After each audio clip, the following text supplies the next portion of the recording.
well beyond anyone's original expectations. We thought driving movies, neighborhood movies, maybe 2 years, maybe 3 years if we're lucky. And here, getting close to 50 years later, people are still interested in it. That's pretty humbling, actually. I'm curious, are you aware of any, you mentioned the 50th anniversary coming up, are there going to be any celebrations for that? I think we'd all love to see something about that. Yeah. There are some surprises in store. Yeah. Oh, and it's a total surprise to me. I'm sure you'll be there. I hope so. Absolutely. I hope so.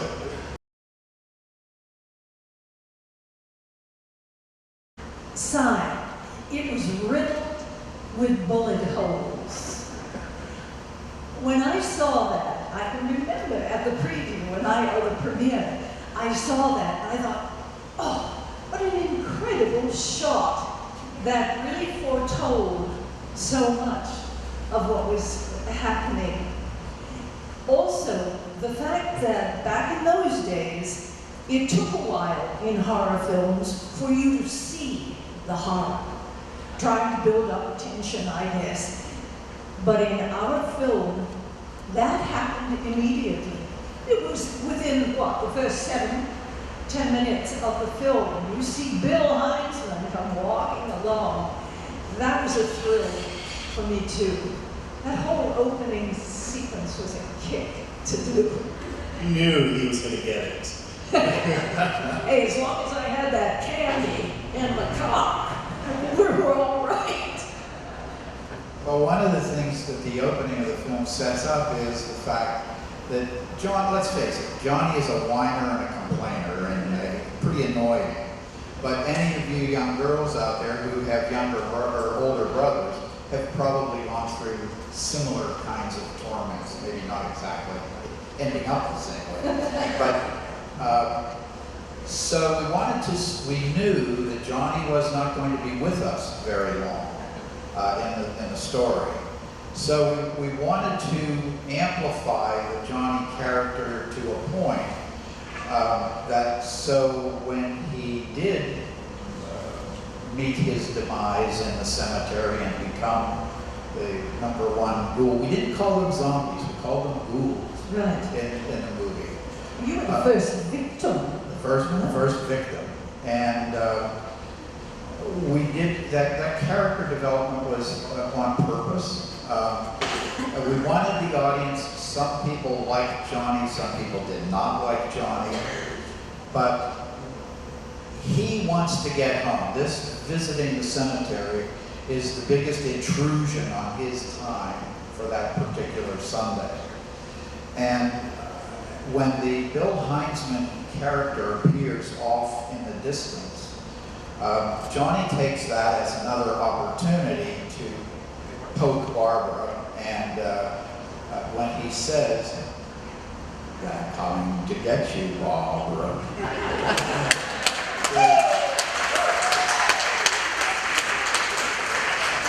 there's a bit of a tip-off that this isn't going to be a comedy.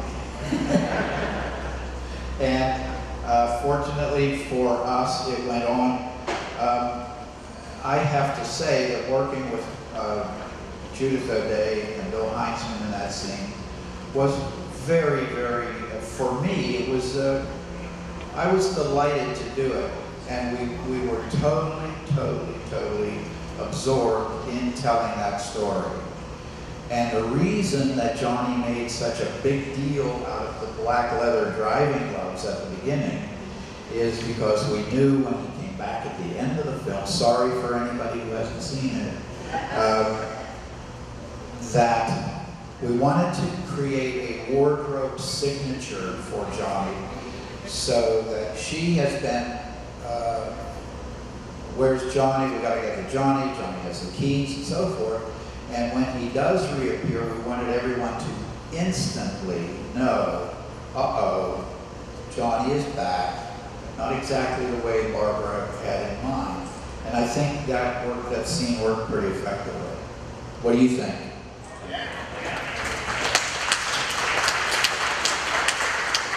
For a long time, that phrase was my ringtone on my phone every time somebody called. To get you, Bob. But I haven't changed that. Do you guys want to hear my new one?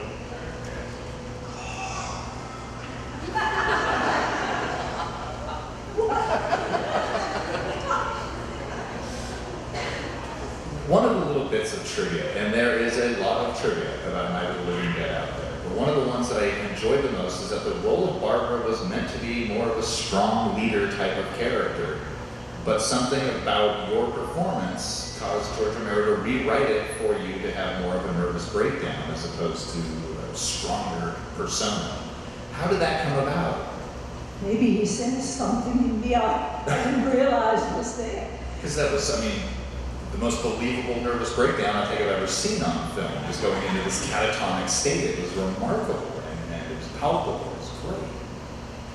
It's interesting that you would pose that question, because I was totally ignorant of the fact that Barbara had been originally written differently. Were you aware of that? Barbara was originally written somewhat differently, but as in anything, in any script that you're working on, the characters don't come to life. They're words on a piece of paper until you see a performer actually doing them. And then if you have any wits and imagination about you, you say, aha, this person is doing a really special something here. Let's amplify that. And Judith did that beautifully with the Barbara character. But actually, forget about the movie for a moment and the suspension of disbelief. Suppose such an unusual phenomenon really happened. How would we react? I think most of us would be near catatonic. How else could you react? Yes, there might be some brave soldiers who stand up and have a good plan, especially now that there have been so many years to plan for it. But I think the way the character evolved was absolutely the way it needed to be. And now that I start to think of it, that's a great question, Eric. Because I do think that as a director watches a performance, it really can, like an amoeba, it can change the concept of the character on the spot. And I hope that I had a hand in that. Well, and in the remake by Tom Savini, he did change the character of Barbara. Oh, yeah. Now that was It may have been close to that was definitely planned, and that was George wrote the screenplay for that. And the Barbara character, first of all, it was cut ahead to 1990. If we had attempted, and John Russo and George and I produced the film, Tom Savini directed it, if we had attempted to portray Barbara in exactly the same way in the 90s, I think, well, let's face it, no woman on the face of the earth would have ever dated us again. So we had to change her up and make her a little more robust than the original Barbara. And we figured that we would take some criticism for that, but we made the changes that we felt were necessary. And we knew that there would be comparisons to the original film. If we could all erase from our memories the original film, the remake is actually not a bad film. It stands pretty well on its own, if you could erase the memory of the first one. You don't like it? Yeah. Zombie movie? Yeah. I liked it. I liked it pretty well. Were you involved with that? Pretty heavily involved? I'm sorry? With it from the 1990 movie, were you pretty heavily involved with that? Was I pretty heavy? I produced it. You did? Oh, I didn't know. George Romero and John Russo and I produced it. Okay. For the original, you had only a fairly small part, Russ. Did you? Was that at your insistence, or would you have rather been? No, George thought I was a lousy actor. He wanted to get rid of me. Just a quick reminder, any questions please go to the microphone. Any questions here on the front row, please go to the microphone. Thank you very much. Please do. Thank you. And this one's for Russ. I remember hearing a story that the soundtrack was provided free over a game of chess that you won. How much would Image 10 Active pay if you lost that game? It is true, and I was lured into a bet by the president of the company that did all of our processing and work printing and audio, the finishing work on the film. His name was Jack Naper, and the company was WRS Motion Picture Laboratory. And to be honest, he and I were having a few beers one night, and he said, we really want to do the release print work on Night of the Living Dead. I said, I can't promise you that because we're going to go out and try to attract a distributor for the film. We may not be able to make a decision as to who makes the release prints. He said, will you bet me that you will at least give it your best effort, that you will try to get us to be the company to make the release prints? I said, that I can do. I'll use my best efforts. And I said, but what's in it for us? And he said, well, how about if I lose this chess match, which was his idea, we will provide a final audio mix and the optical soundtrack for the picture. In those days, that worked out to be $3,200. So Jack Naper was a man of his word. He lost the chess match, and he indeed provided the optical track work and the final audio mix for free. It was a pretty expensive game of chess for him, in his case. It was, but we were both drunk. He actually won, but I told him he lost. Thank you, Russ. So I'm curious what your relationship off screen was like, the two of you back then, and how much you've been in touch since. Oh, Russ and I had not worked together unless you were involved in a Calgon Bath-oil beads commercial that I believe Leighton Mirage shot. He and I didn't have a relationship prior to that time. It was, as so many movies are, where the cast will come on set, they don't really know people, and they're supposed to take off their clothes and make passionate love. We didn't do that in our film, but Russ and I did get together and become friends throughout the making of the film. I went back to California, which meant that we really we didn't see our cast members on a daily basis. I didn't see Russ, I think, until the 25th Zombie Jamboree. I think that's right, 25 years after we made that film. When you work on something so intensely, that connection never really ends. It's like picking it up where you were the last time you met. Coming to get you, Barbara. That's the way it was for me. We just picked up that relationship when we saw each other again. It happens every time we meet at a convention. We had this may be history making, because I have a slightly different recollection. And now that this could be, you may be hearing it for the first time. It's a pop quiz for Judith O'Day. What years were you taking acting classes at the Pittsburgh Playhouse?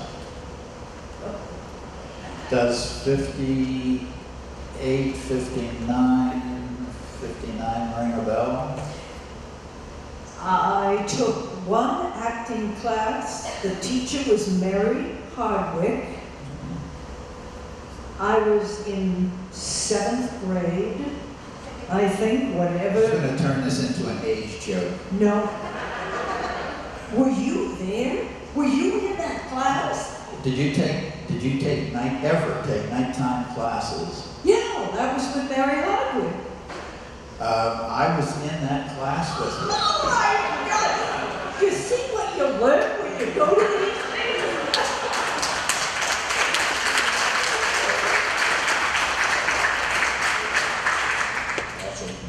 You heard it here first. Now, I do have one question about the fact that George Romero's films always end up having a very large societal message in one way or another. And it seemed that with the, from what I understand, almost the accidental casting of Dr. William Jones, that it took on a whole other impact that it wouldn't have, and that he had protested at one point with the scene where he strikes you, Barbara. Did you know that it was going to have that type of impact societally, not just in the zombie genre, but in terms of race relations at the time and that kind of thing, while you were making the film? Being as young as I was, and as so enthusiastic about making a film, I did not go any farther in my thinking than that. But I do remember what happened then. We were talking through the scene. I was to hit Dwayne 3 times in my frustration wanting to find Johnny. But as we talked about that with George, Dwayne made it clear that he could not accept being hit 3 times by me. I really didn't know that completely until, again, years later when you hear stories. He and George talked about it. Correct me if I'm wrong, Russ, but he said, I will do this. She can hit me once, give me a big old bash on the face, but I want to knock her out. That's the way we shot it. George was very open to that, correct? Did they talk much about that, Russ? That was a very short conversation. Yeah. It seemed to be a reasonable compromise. And in direct answer to your question, we knew that there would be some blowback from that. Well, and it's fascinating, even in 2014. I mean, it's disconcerting to see that scene where it's just like, whoa, what did you just do? You know, and knocks you out for quite a chunk of the movie. And you have a nice bruise on your face for the remainder of it. That's right. In fact, my children to this day will say to me, you crossed your eyes when you went down. I said, that's not true. So we try to look at that periodically to see if indeed I crossed my eyes, but I don't think I did. Do you still watch it occasionally? I do on occasion, if it happens to come up on television or something. I was just telling a fan who stopped by, one of the reasons I watch on occasion is to see if the film is still strong enough to hold up in today's society. And it pleases me no end, at least for me, the film still holds up. What do you guys think about that?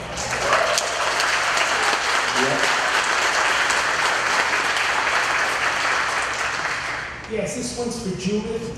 When you were making the film, were you under contract to a major studio when you left Hollywood, or did they not even bother with your great abilities? Oh, do I have a story of that one? No, I wasn't under contract with a major studio. In fact, I can remember one of the first meetings I ever had with an agent. Because, boy, you have to have an agent when you're out there. He brought me in. He said, looking at me up and down, he said, turn around. So I turned around. He said, oh, you're low slung. I don't think we're interested. Now, I don't know if any woman knows what low slung means. I bet you a dime to a dollar you do. That means my ass was a little lower than he wanted. Boy, have I worked on it since then. I have never forgotten that. It hurt me to the quick. And I walked out of that office more determined than ever to get something going in Hollywood. I have to tell you, it couldn't have been more than a week later. I had an audition at Universal Studios, or at least a meeting to talk with somebody. And by gosh, there was that agent in the very same office. We were sitting there together. They called me up first. I walked by that fella as I went into that meeting. So that was sort of retribution for that low slung remark I've never forgotten. That agent sure sounds like a madman in need of a sexual harassment class or a sexual harassment suit. One or the other. Okay, I think we have time for one more question. Hi, how you doing? Name's Ed. Okay, I'm not going to hit you with geek questions because I don't think it's enough time, but I do want to say that the first time I watched Night of the Living Dead, I was about 11 years old. It was around Halloween, and that movie seriously screwed me up. I had nightmares for weeks, and I do remember one particular nightmare I had was that I was in a house, zombies came in, and I thought to myself, I'll just act like a zombie and walk around and they won't recognize me. And that's how I got out of the house, but one zombie in the dream recognized me. Now, years later, I went to see the movie Shaun of the Dead, and in that movie, they wanted to get through the crowd of zombies, so they started acting like zombies, and I yelled out, "That was my idea!" And I'm 40 years old. So I'm an original, guys. The other thing I want to say, too, is Judith, people were asking me when I was coming here, who was the first person I was going to see speak, and of course I said, "Oh, hot chick Maggie from Walking Dead." But realistically, when I saw that you guys were going to be on it, I wanted to see you guys because you were the start. And I even remember as a little kid, I felt bad, Judith, that you got killed off. I was really rooting for you. And that kind of mind frame has always gone through my life and watching movies. I don't want to see, the main character, and you were the hot chick. I just gotta say, you were the hot chick, even with those black and white. I gotta tell you, you had it going on. I'll also say this, that because that was the first original zombie movie, and that really set a pattern for me for horror movies, for my interest in horror movies. I got into acting, amateur, which led to stand-up comedy. Did some student films and stuff like that. So it's, of course, what I'm wearing today. So obviously I haven't made any real money on it, but it's been the greatest distraction of my life to have something like that. So I can honestly say that, not knowing it then, but knowing it now, and you guys were actually the inspiration for me to have, such interest in my life that has got me through so far. So I thank you for that opportunity. Thank you.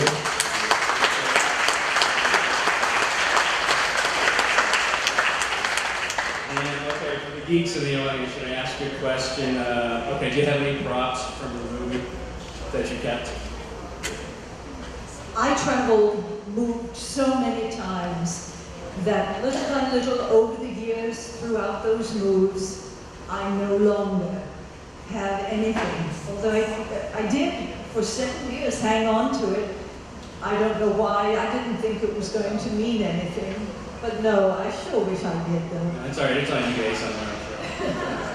Unfortunately, I have nothing from the original film. And here's not even a poster, and there were plentiful posters around. And here, this is the saddest story I think I've ever heard. George Romero had one of the original lobby posters, big movie theater posters. He had it framed and hanging in his house as the only thing that he had from Night of the Living Dead. And during a party, somebody swiped it. Go figure. You know where it is?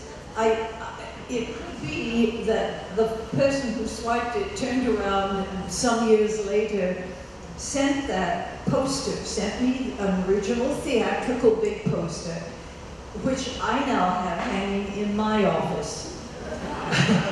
So George can come share that anytime. Would you two want to be on The Walking Dead? Oh, are you kidding?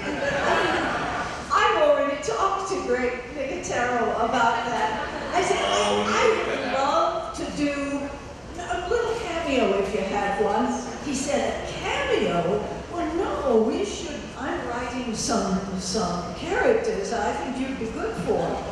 I haven't heard a word from Greg Nicotero. So I don't know if that will ever happen, but if you have any influence, get in touch with Greg. Okay, thank you. So before we close today, we have these, you guys are gonna all be like, play the role of the zombies, and they were gonna kill you, or at least one of you. So, and we have these signed bullets that are about to be shot. 1 inch. If I were you, I would ask the question, if you retrieve this projectile, do you win anything? You win the bullets.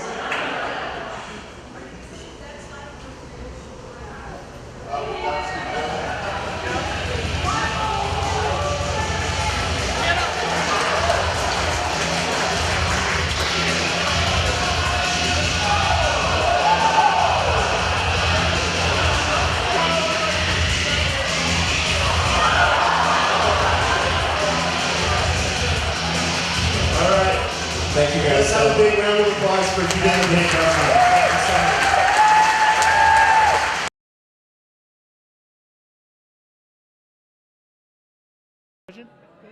Yeah, we just started about a year now. We'll be a year. As if you're having fun. Yeah. If this is how you Yeah. dress up. Yeah, this is how we do it. Okay. Okay, it's fine. Is that O'Day? Is that correct? O'Day, that's O'Day. Okay. I want to make sure I introduce you I properly. appreciate it. A lot of people will say O'Dear. Oh, Because that's how it looks, but it's the Irish. I'm an Irish, so yeah. I'm Irish background, so that's what I figured. Okay. So how should we do this? I'll introduce you, and we'll maybe start talking a little bit about the movie and stuff. Because I think that was like one of the first zombie movies, that big popular one. Seems from the consensus Yeah, that night pretty much started the whole genre, the zombie genre. Yeah, which is horror. amazing. Yeah, yeah, it's really cool. Okay, testing. Are you okay? All right, let's go. Hi, Tyro Man. I'm at Stalker WalkerCon. StalkerCon. Let me do that over. It's Stalker Walker, right? Walker Stalker. Hi, Tyro Man. I'm at Walker StalkerCon in Boston, and I'm talking to Judith O'Day. How you doing, Judith? I'm doing wonderfully. Thank you, Larry, for having me. Now, Night of the Living Dead, that was like one of the very early, maybe one of the first zombie movies out there, correct? Very early. And even though there were ghouls or zombies before that, Night of the Living Dead put it into a new category, I think. Kind of made its own new genre. I think There was so. horror, now there was horror, and then it was zombie movies. And that was way back in 1968. Wow, a long time. So, how did you get cast for that, like, the whole movie? Can you remember? You've heard the adage, who you know can make a difference? Well, that's very true. I started in theater when I was 15, and as I progressed, I ended up doing a lot of television and radio voiceover work and commercial work. I recorded with Carl Hardman and Marilyn Eastman, two people who were in the film. We struck up great friendship. When I left for Hollywood, I didn't know if I'd speak to anybody again. But within the year, Carl called me and said, "Hey, we're going to make a film. You want to come back home and audition?" So I left Hollywood, came back to Pittsburgh, auditioned, and was fortunate enough to get the role. That's how it happened. Now, what roles have you had since? Oh, golly. A whole slew, I'm sure. Right? A whole slew. I've worked quite a bit on the stages, as you can well imagine, but I've also done some wonderfully fun film roles. I've been in, well, let me just name: Women's Studies, October Moon, November Sun, Serial Slayer. I'm about ready to film a thing called Abandoned Dead. We have another one coming out, two coming out shortly, called They Came from the Ether. A lot of fun, wonderful things. Now, from that movie, you were kind of like I would say, the heroine of that movie. Yes, I would agree. Did you find it surprising that you died at the end? Like, you didn't survive. Like, normally your heroines survive at the end. Did it surprise you that she didn't? Well, back then, you're right. The way that movie ended was not typical for horror film or any kind of scary kind of thing. But I, in all honesty, don't think it could have ended any other way. That was the appropriate way for it to end. So it didn't bother me at all. Now, have you watched other zombie films? Like, are you a fan of them at all yourself, or?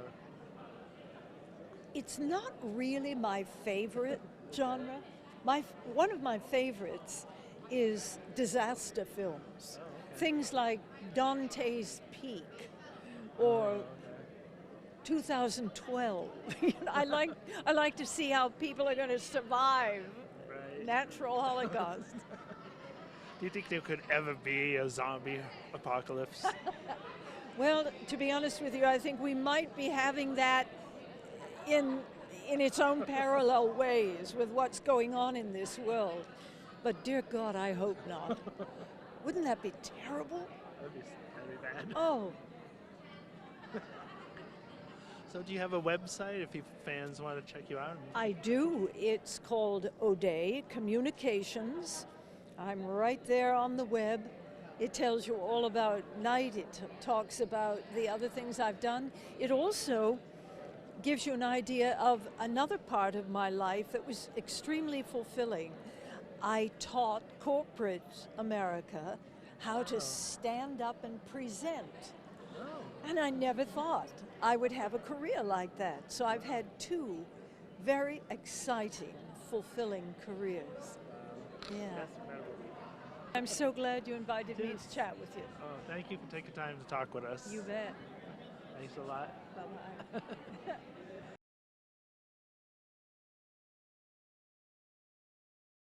Would have never guessed. Okay. Tyro man, what's up? Okay. Hi, Tyro Man. I'm at Walker StalkerCon, and I'm talking with Russ Streiner.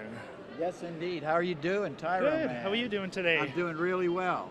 How's the convention been for you so far? This Walker Stalker convention, I must say, and no kidding about it, the Walker Stalker convention is the best show that I've ever been involved with. The volunteers are sensational. The way the show is operated and managed is absolutely sensational. They look out for a couple of things. First of all, the fans. They made sure that the fans had a great experience. And the guests here, they've made a outstanding effort to make sure that the crowds keep moving and so forth. And it's been terrific. Oh, cool. So have you had a good time here?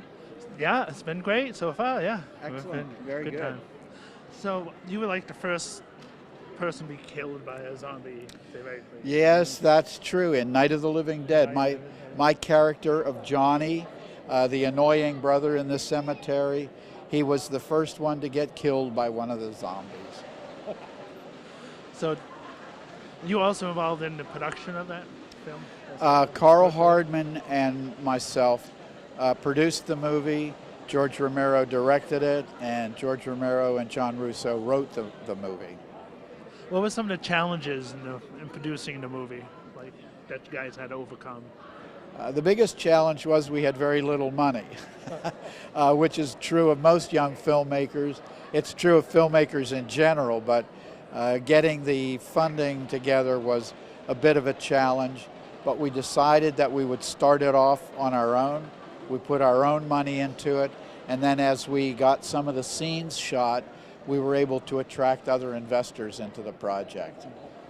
So were you involved in some of the casting for the movie Yes, as well? yeah. Generally, the producers and the director are involved in the casting. Yes, I was. How was that process like? Was it very long, or did you just have to go with whoever would be willing? No, actually, we were able to get some of the people that we were interested in. Judith O'Day, for example, came back from California. She, when I say came back, I mean came back to Pittsburgh, Pennsylvania, which where we filmed Night of the Living Dead was about 32 miles north of Pittsburgh, Pennsylvania, in a small town called Evans City. Judith was born and raised in Pittsburgh, but she moved off to California, and we were able to get her back to play the part of Barbara. Okay. Well, what were some of the, how do you think today's zombie movies compared to Night of the Living Dead? Well, I think, you know, each filmmaker brings their own perspective. Each writer, each filmmaker, each director bring their own, if you will, perspective to the genre. The Walking Dead, for example, which is very popular these days, they have their own approach to how they do it. But I think in all, it's good. It's a lot of fun. What other projects have you been working on since Night of the Living Dead? Well, one of the things that I do is that I am the chairman of the board of the Pittsburgh Film Office. In the last 24 years now that we've been in operation at the film office, we have done many movies in Pittsburgh. And if any of your viewers are interested, you can go to pghfilm.org, and there's an entire listing of all the movies that are currently, that have been made and are currently being made in Pittsburgh. Quite a list, actually. So you love Pittsburgh, I would say. Yeah, I was born and raised there. My family is there. My roots are there, yeah. What advice would you give to like young actors trying to break into the movie business? Well, I think the first thing for anybody, it's a tough business, filled with lots of rejection, but other careers are that way too.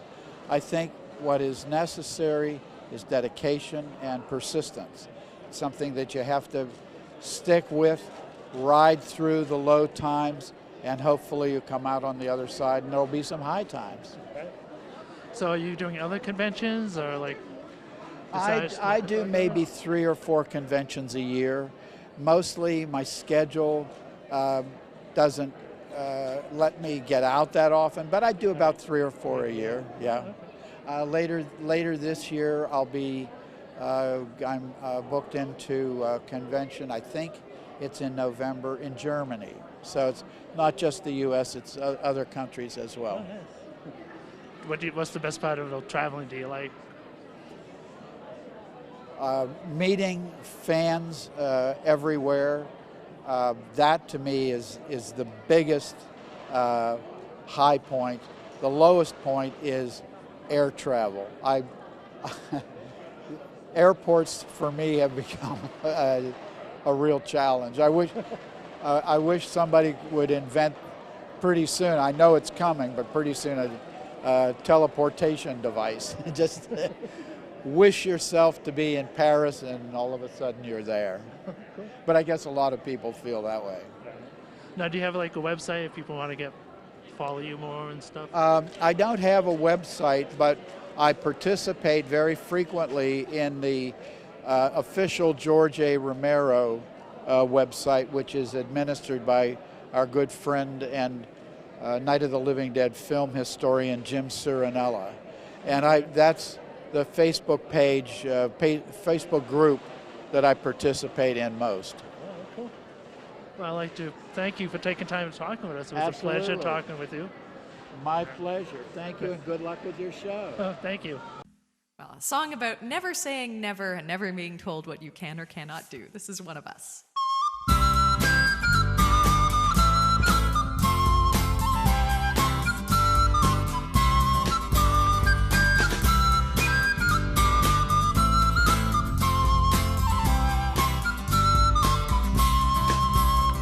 Before I got to fighting, or when fighting got to me, I looked to find examples on the field of chivalry, and I saw mighty arms, much stronger than my arms could ever be.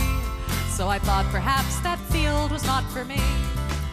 But still I stayed and watched the fighting till one figure stood apart, in armor newly fashioned and a helm more pot than art. But each blow was thrown with honor and the lightness of the heart. So I took that step which soon became a start. 'Cause she was not the biggest fighter, nor one to raise a fuss, but I remember being proud that she was one of us. And we might never stand together in a shield wall side by side. Because of her I lift my sword with pride.